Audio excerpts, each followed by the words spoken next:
Amalia Del Ponte is an artist who is very dear to me. I've been following her research for years now. She's an artist born in 1936, so has been working for 60 years now. But her work, I find it still very fresh and very meaningful, and that still open up to questions that are urgent and meaningful today to me, at least, and hopefully also for the public who is visiting this show in Vienna. The idea we had for the show since the very beginning was to recreate. It took inspiration from major works and installations, and particularly two exhibitions she had in Milano in the 60s, one in 67 and one in 72, where she presented the body of her research that she was focusing at the moment.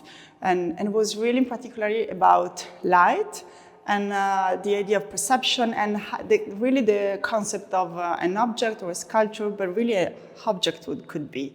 And the way she defined a form, it's very free, it's completely free and not following any rule. If you see the sculpture, you will really see that it's not really important the final shape, as she says. There's a wonderful quote also that we included we thought it was relevant to add in the exhibition. But the angle, the way you see it, things which, in a certain extent, we can take as a position, as an idea how to deal with the life we are living in and the world we are living in. So the show basically brings together two body of works all from the 60s and beginning of the 70s. And my side, the older works in the exhibition are this series of works which are called Tropi. Tropi was the title given actually from a curator, from an art critic, who curated the show at Galerie in Milan in 1967, where the works were exhibited for the first time. And Tropi comes from a Greek word that means change, transposition, and it's also a word used for a rhetorical figure that means when there is a shift of a meaning. And the way this title, I think it fits perfectly this culture.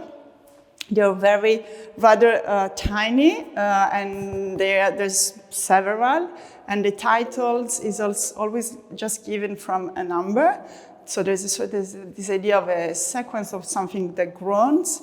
They are all high, basically around 20 centimeters. They are made in Plexiglass. At the time, it was a new material, and Amalia Del Ponte has always been interested in new technologies and new material, and she was experimented with this material.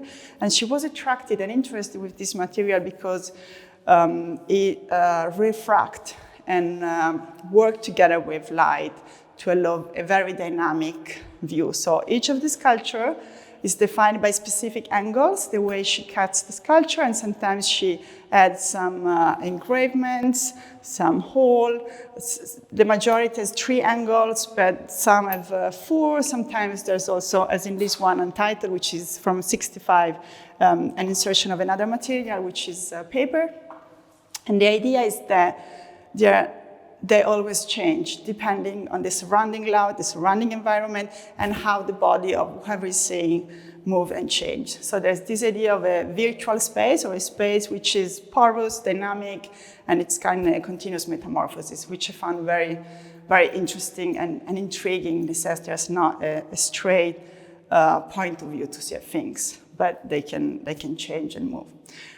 Connected to this work is a series of works on paper where she really experimented, and you see the process of researching and the way she was working, and studying light and the way it refracts the ambient, the environment around, both in black and white and colors, basically through this transparent, apparently colorless material, we can see the spectrum of light, so all the colors of light. This is hence we see colors in this drawing.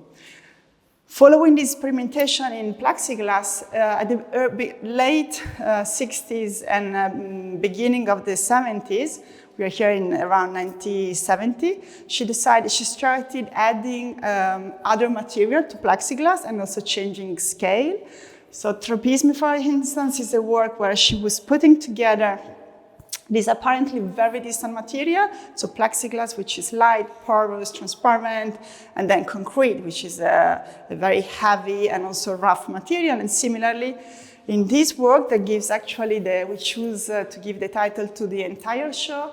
In Italian is Apparire scomparendo, that translates in English as appear by disappearing. And there's this sense of something, if you turn and move around, you see, you are completely sort of mesmerized, but also it happens a sort of dislocation. So you don't really understand where you are. Something that is supposed to be there, you see somewhere else. So it's very nice to experience. There are works that makes you feeling being in a ballet or in a dance. And then in 1972, Amalia was really trying to test and expanded the dimension of the first tropi, small tropi.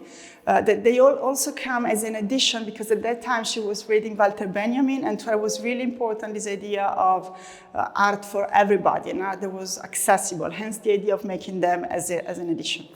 And then as she was really stretching the borders or the limits of the material, and she's tried for many years to expand the size of the tropi, but according to the technology or the notions, technical notion at that time was not possible, but she managed in 1970 with Grande Tropo, which is the work we have here that she's showing here for the first time, actually.